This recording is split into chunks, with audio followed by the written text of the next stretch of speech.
malam semuanya, apa kabarnya? Semoga kalian senantiasa sehat selalu. Kembali lagi bersama saya, Sanas Naurelia di Little Podcast. Pada malam ini, kita akan membahas tentang Undang-Undang Informasi dan Transaksi Elektronik. Sebelumnya, saya ingin menyapa nih para sumber yang super spesial. Narasumber yang pertama ada Teh Galuh. Hai Teh Galuh. Halo. Narasumber yang kedua ada Teh Alia Vira. Hai Teh. Yang ketiga ada Teh Syifa. Halo. Hai. Tepuk tangan sebelumnya buat narasumber yang sudah menyempatkan waktunya pada malam hari ini. Nah, tanpa basa-basi lagi, kita langsung ke materi yang pertama. Materi pertama akan disampaikan oleh Teh Alia. Yang ketiganya, segala perubahan terhadap tanda tangan elektronik yang terjadi setelah waktu penandatanganan dapat diketahui. Selain itu, segala perubahan terhadap informasi elektronik yang terkait dengan tanda tangan itu sendiri harus diketahui oleh si penandatangan tersebut. Yang kelima, terdapat cara tertentu yang dipakai untuk mengidentifikasi siapa penandatangannya.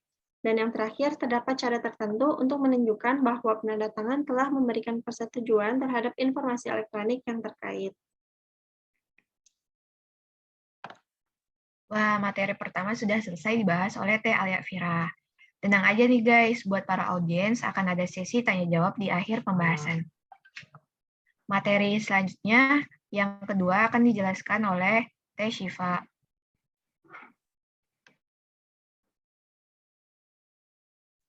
Nah, materi kedua ini yaitu penyelenggaraan sertifikat elektronik.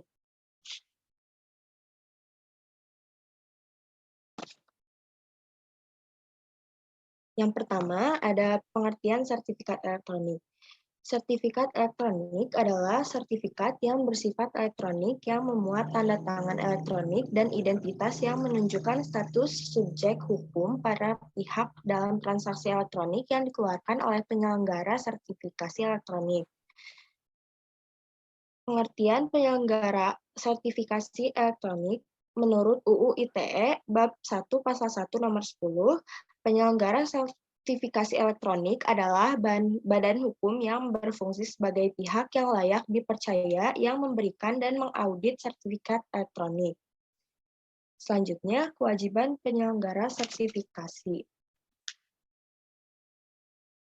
Adapun berdasarkan Pasal 21 Peraturan Menteri Komunikasi dan Informatika Nomor 11 Tahun 2018 tentang penyelenggara sertifikasi elektronik, selanjutnya disingkat dengan Permenkominfo Nomor 11 Tahun 2018, kewajiban penyelenggara sertifikat elektronik. Yang pertama yaitu menyelenggarakan proses administrasi bagi pemohon sertifikat elektronik. Selanjutnya, memverifikasi kebenaran identitas pemohon sertifikat elektronik, memastikan masa berlaku sertifikat elektronik, melakukan perpanjangan masa berlaku sertifikat elektronik terhadap pemilik sertifikat elektronik yang mengajukan perpanjangan masa berlaku, membuat basis data sertifikat elektronik yang aktif dan yang dibekukan serta memelihara dokumen arsip secara sistematik dan dapat dipertanggungjawabkan baik dalam bentuk tertulis dan elektronik. Menempatkan dan mempublikasikan sertifikat elektronik ke dalam sistem penyimpanan. Menjaga kerahasiaan identitas pemilik sertifikat elektronik dari pihak yang tidak berkepentingan, dan yang terakhir memberitahukan kebijakan sertifikat elektronik dan atau pernyataan penyelenggaraan sertifikat elektroniknya kepada calon pemilik sertifikat elektronik dan pemilik sertifikat elektronik yang diterbitkannya. Selanjutnya, wewenang penyelenggara sertifikasi. Kewenangan dari penyelenggara sertifikasi elektronik tercantum dalam Pasal 23 Permenkominfo Nomor 11 Tahun 2018 tentang penyelenggara sertifikasi elektronik yang berbunyi, pemeriksaan calon pemilik sertifikat elektronik dan atau pemegang sertifikat elektronik, penerbitan sertifikat elektronik, perpanjangan masa berlaku sertifikat elektronik, pemblokiran dan pencabutan sertifikat elektronik, validasi sertifikat elektronik, dan pembuatan daftar sertifikat elektronik yang aktif dan yang dibukukan.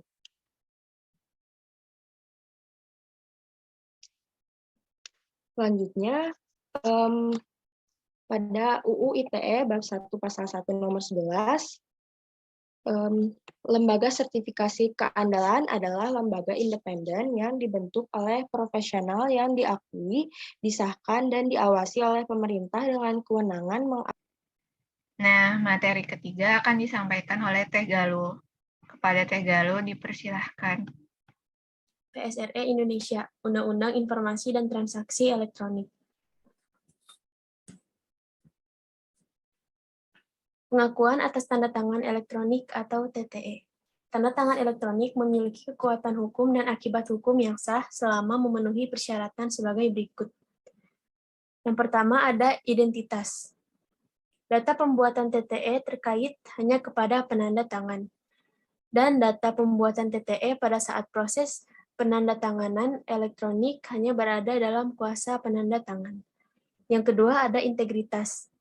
Segala perubahan terhadap TTE yang terjadi setelah waktu penandatanganan dapat diketahui, dan segala perubahan terhadap informasi elektronik yang terkait dengan TTE tersebut setelah waktu penandatanganan dapat diketahui. Yang ketiga ada nirsangkal. Terdapat cara tertentu yang dipakai untuk mengidentifikasi siapa penandatangannya, dan terdapat cara tertentu untuk menunjukkan bahwa penanda tangan telah memberikan persetujuan terhadap informasi elektronik yang terkait.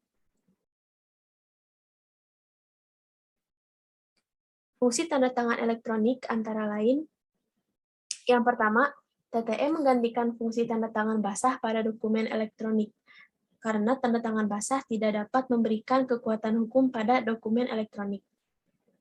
Yang kedua, TTE merupakan pemungkin terselenggaranya sistem perkantoran pemerintah dan swasta tanpa kertas. Yang ketiga, TTE dibuat menggunakan sertifikat elektronik yang diterbitkan oleh penyelenggara sertifikasi elektronik atau PSRE Indonesia. Yang keempat, implementasi TTE telah dilindungi oleh Undang-Undang ITE pasal 11 sejak tahun 2008. Yang terakhir, dipercaya oleh swasta, pemerintah, dan sistem peradilan nasional.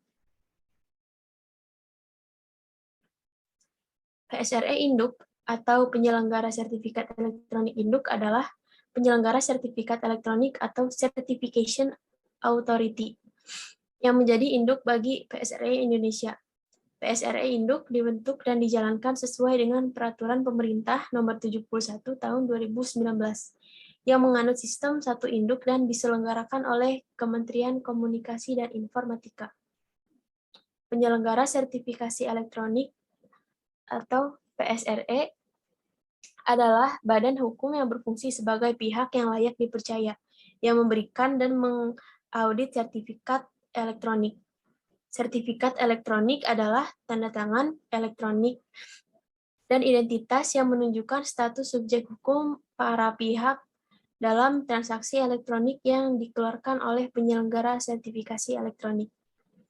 Yang ketiga, tanda tangan elektronik adalah tanda tangan yang terdiri atas informasi elektronik yang dilekatkan, terasosiasi, atau terkait dengan informasi elektronik lainnya yang digunakan sebagai alat verifikasi dan autentikasi. Penjelasan tentang sertifikat elektronik pasal 51 PPSTE 71 tahun 2019.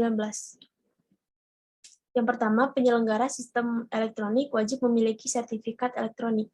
Yang kedua, pengguna sistem elektronik dapat menggunakan sertifikat elektronik dalam transaksi elektronik. Yang ketiga, untuk memiliki sertifikat elektronik, penyelenggara sistem elektronik dan pengguna sistem elektronik harus mengajukan permohonan kepada PSRE Indonesia.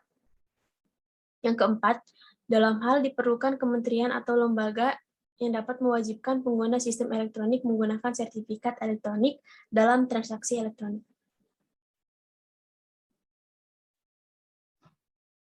Wah, akhirnya pembahasan materinya sudah selesai dilakukan. Selanjutnya kita akan mengadakan Q&A. Buat yang ingin bertanya, kepada audiens yang ingin bertanya, dipersilakan untuk raise hand terlebih dahulu.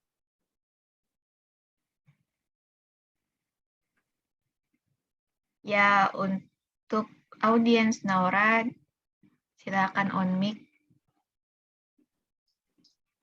Halo, perkenalkan nama saya Naura. Saya ingin bertanya mengenai materi yang tadi telah dibahas. Di sini saya memiliki 2 pertanyaan. Pertanyaan yang pertama yaitu terkait dengan tanda tangan elektronik. Nah, tadi kan dijelaskan kalau misalnya ada tanda tangan elektronik yang tersertifikasi dan yang tidak tersertifikasi. Nah, ada nggak sih kekurangan atau kelemahan dari tanda tangan yang tidak tersertifikasi? Nah, bagus nih pertanyaan dari audiens Naura. Untuk para narasumber, boleh nih dijawab pertanyaannya. Oke, izin menjawab. Kekurangan dari tanda tangan elektronik yang tidak tersertifikasi yang pertama, kurangnya rasa aman bila dibandingkan dengan tanda tangan elektronik yang sudah tersertifikasi. Misalnya, untuk tanda tangan elektronik tidak tersertifikasi yang rawan dengan perubahan data maupun pemalsuan. Berbeda halnya dengan tanda tangan elektronik yang sudah tersertifikasi yang memiliki kode enkripsi yang hanya bisa dibaca dan diverifikasi oleh pihak yang berkepentingan. Terus yang kedua, dokumen bisa dipertanyakan kesahihan dokumennya yang ditandatangani menggunakan tanda tangan elektronik tidak tersertifikasi. Hal ini tentu saja sangat beresiko jika dokumen berupa dokumen yang sifatnya rahasia dan berhubungan dengan instansi atau lembaga negara. Ya, apakah audiens Naura ingin bertanya lagi? Ya, ada satu lagi, yaitu mengenai website TTE Kominfo. Apa maksud atau fungsi dari website tersebut? Mungkin bisa dijelaskan? Ya, mungkin dipersilakan kepada Tegalu karena materi terkait tentang website TTE Kominfo. Tegalu dipersilakan. Website tersebut adalah salah satu penyelenggara sertifikasi elektronik. PSRE bertujuan untuk menyediakan jasa sertifikat elektronik dan tanda tangan digital yang efisien, praktis, dan terpercaya bagi ekosistem digital di Indonesia. Menurut Kominfo, dengan keluarnya Undang-Undang Cipta Kerja, itu nanti banyak hal yang ditransformasikan juga ke arah digital, seperti sertifikat tanah, bisa dalam bentuk elektronik. Dan TTE ini bisa mengefisiensi waktu birokrasi sehingga proses makin cepat. Ya, terima kasih kepada Tegalu sudah menjawab pertanyaan dari audiens Naura. Apakah sudah cukup jelas kepada audiens Naura? Sudah cukup jelas, terima kasih. Ya, kepada audiens Adelina, silakan ingin bertanya. Iya, halo semuanya. Perkenalkan, nama saya Adelina. Di sini saya izin mempertanyakan di sertifikasi elektronik. Jadi sebenarnya badan penyelenggara di Indonesia itu bisa dibuat oleh siapa saja tanpa syarat, gak sih? Terus misalnya tuh kayak harus ada pengakuan dari pemerintah atau enggak? Gitu, terima kasih.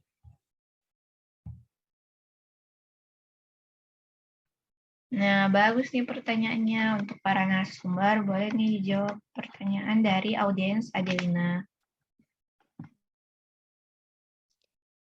Nah, terkait dengan pertanyaan ini, jawabannya tertera dalam pasal 53 ayat 3 dan 4, pasal 1 angka 39 Peraturan Pemerintah Nomor 71 Tahun 2019 tentang penyelenggaraan sistem dan transaksi elektronik.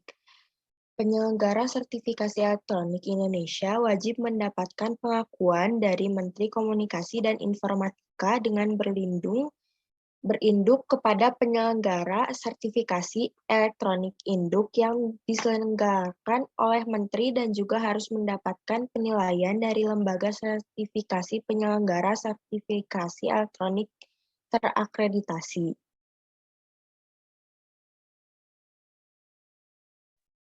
Apakah ada yang ditanyakan lagi ya, audiens Adelina? Iya, masih ada satu lagi. Jadi, kita semua tahu kalau di zaman sekarang itu banyak banget kejahatan di dunia nyata maupun di media sosial. Nah, apa sih solusi aman transaksi dokumen di media sosial untuk zaman sekarang ini?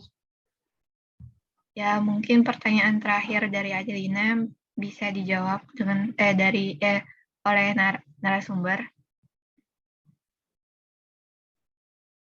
Oke, saya akan menjawab pertanyaan dari Adelina. Jadi, solusi yang pertama adalah dengan cara verifikasi dokumen yang cukup mudah dan dapat dilakukan secara cepat dan tepat oleh aplikasi PDF Reader secara otomatis. Solusi yang kedua adalah dengan cara memeriksa dokumen dan media elektronik. Pada tahap awal, diperiksa dokumen elektronik yang bersangkutan menggunakan teknik dan software khusus yang dapat mendeteksi adanya aktivitas-aktivitas terlarang pada dokumen. Pemeriksaan selanjutnya dilakukan pada perangkat elektronik untuk melihat apakah adanya benda-benda tertentu yang diduga diberdayakan untuk perbuatan melawan hukum. Jika perbuatan dilakukan dengan hacking, maka akan dilakukan penelusuran secara khusus untuk menemukan lokasi dan perangkat hacking. Seperti contohnya di era pandemi sekarang, penggunaan media sosial meningkat secara drastis. Tetapi penggunaan media sosial tersebut tidak lepas dari berbagai ancaman keamanan. Beberapa dokumen elektronik palsu yang beredar dan cukup meresahkan seperti surat Sekretaris Majelis Ulama Indonesia tentang peringatan bahaya rapid test corona terhadap para ulama dan surat dari Kementerian Kesehatan yang meminta warga menyerahkan diri untuk memeriksa status virus corona. Dan parahnya, surat tersebut hampir sama persis seperti surat asli karena terdapat bagian-bagian yang mirip dengan dokumen asli, seperti tanda tangan.